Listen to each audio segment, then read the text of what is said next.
What is up guys, Alex here and welcome back to another video. Today we're doing a look at what is in my camera bag in early 2017. So without any further ado, let's get right into it.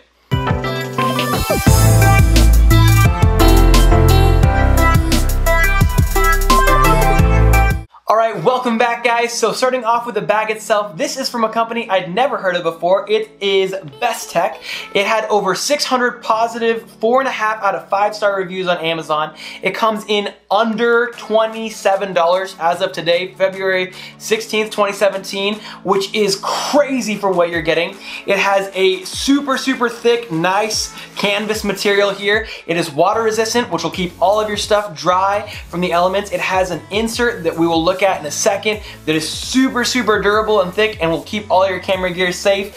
And overall, for that price point, I really just do not think you can beat the value that you're getting with this bag. Now, it is a messenger or a satchel style bag, which I happen to really like for photography, because if you're doing something like a wedding and you need to run and gun, it's really nice to be able to have all of your lenses right there that you can easily lift up the top, grab what lenses you need, put them back in, and get on your way without having to take a backpack off, open it up, and stop moving. And it just seems, in my personal past usage, backpacks are just a little bit slower and more cumbersome. So really like this guy for photography, especially out with any kind of wedding shoots. But let's go ahead and get right into the bag itself. Starting off with this front pocket, as you pick off these guys, we have a nice, super big pocket here. Now what's really awesome about this pocket is that it has plenty of room for tons of accessories. So I will put my charging little docks here for my batteries from both of my cameras, and then I will put some lens hoods, stuff that I'm not super worried about. And then I also have plenty of space for a full-size iPad. I love taking my iPad with me. It's great to write down any of the shot lists I need for videos or pictures, so I know that I'm getting exactly what the client wants. And I also sometimes like to put little pictures of maybe something the client showed me that they specifically wanted, so I'm not missing out on anything. So that's what I carry in my front pocket. Now on the side pocket here, you can see it has another little button clip right there, and it stores my lens. Now I know that I really need to get a protective bag, and I've looked into a couple of them out there. I just haven't picked one up for these guys yet, but this is the first lens I ever got. My grandpa, shout out to him if he's watching this, gave me this lens. It is a Tamron 28mm to 200mm 3.8 to 5.6 aperture lens. It's kind of what reminds me of where I started, but also it's a really good zoom lens to have on hand, so really like this guy. Now taking a look at this other pocket over here, we have the Panasonic 25mm 1.7 aperture lens, and if you haven't checked out my review on this guy already, you should check it out. There's a link to it in the description below. But long story short, I love this lens. If you have a Micro Four Thirds body out there for a camera or a video camera, anything else out there that uses the Micro Four Thirds system, and you want to have a great low aperture lens that doesn't break the bank, this is a lens for you. It's incredible. Don't pass this up. It's a wonderful lens. So that does it for the main front compartment and the two side bags. Now, in the main bag itself, we have this really awesome insert.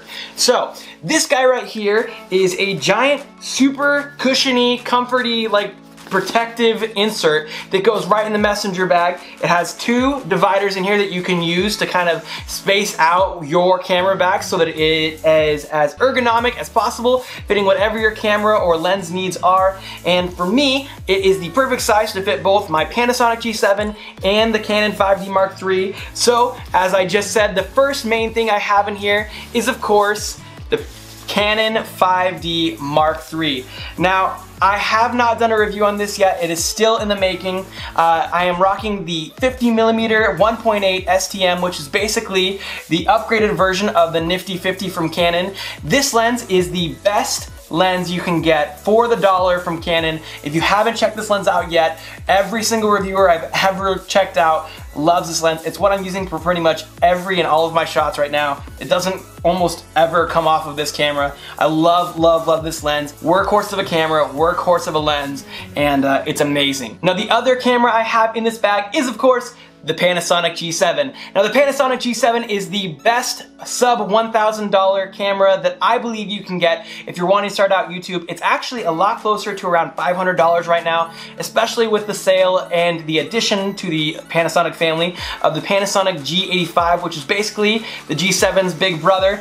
And if you can afford that, I'd say go for it because it has in-body image stabilization, which if you're doing any handheld video work is a godsend. But I love the Panasonic G7. I love the app. I love any and all the features that come with it. It's just an absolute amazing camera. And if you're looking to do any kind of YouTube video, this would be the thing that I'd save up to get first if I were you guys. Now, in addition to that, I have at the back of this another pocket. Now in this pocket, I have this little dongle. Now this guy is actually really cool. I love having this with me when I go to photo shoots.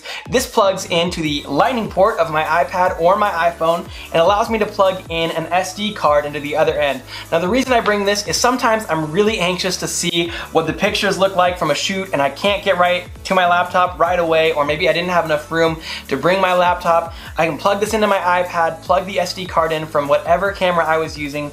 Immediately it pulls up all the pictures and I can get a chance to see roughly how the camera's pictures turned out right away, and on that much bigger screen on my iPad, it's a huge heaven send, and I love just being able to pinch, zoom, and check out and see how some of the pictures turned out right away. I also have a microphone cable for the Rode video mic. Now the Rode video mic also normally goes in the front pouch here, but obviously I'm using it to film, and so I have that little cable, and then I always have on hand a couple of SD cards to make sure that I never run out of storage space, but that just about does it for this back little pocket here. So as you can see, this is a amazing bag for photography, and at under $30 right now, it is an absolute steal. But anyway, that is just about it for this video. Guys, if you liked the video, feel free to like it. If you loved it, feel free to share it with your friends or subscribe to the channel to see more videos just like this. If you guys had any comments or questions of anything you saw in this video, make sure to leave them down in the comment section below. And as you guys know, I will do my best to respond to those comments as soon as possible.